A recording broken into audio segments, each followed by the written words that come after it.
बातमी मोठी आहे। सिडकोच्या घरांच्या किमती आता कमी होणार आहेत आणि मंत्री आणि सिडकोचे अध्यक्ष संजय शिरसाट यांनी याबद्दल संकेत दिले। गेल्या काही दिवसांपासून सिडकोच्या घरांची विक्री करण्याची प्रक्रिया चालू झालेली आहे।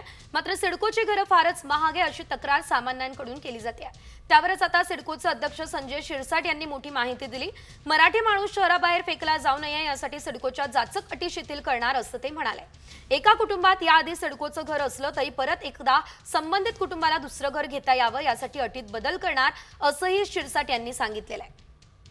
ग्राफिक्सच्या माध्यमातून या संदर्भातली सविस्तर अपडेटही बघूयात। सिडकोच्या घरांच्या किमती कमी होणार असं यावेळेस सांगितलं जातंय। स्वतः संजय शिरसाट म्हणाले जाचक अटी सुद्धा शिथिल केल्या जाणार आहेत। सिडको महामंडळाच्या अध्यक्षपदी संजय शिरसाट आहे। डोमिसाइलची अट काढून टाकण्याचा विचार केला जातोय असंही संजय शिरसाट यांनी सांगितलं। कुटुंबात सिडकोचं घर असेल तर दुसरं घर घेता यावं यासाठी अटींमध्ये बदल होणार असल्याचं देखील संजय शिरसाट यांनी यावेळेस सांगितलेलं आहे। सिडकोच्या लॉटरीमध्ये सुद्धा मुदतवाढ दिली जाणार असल्याचं कळतंय।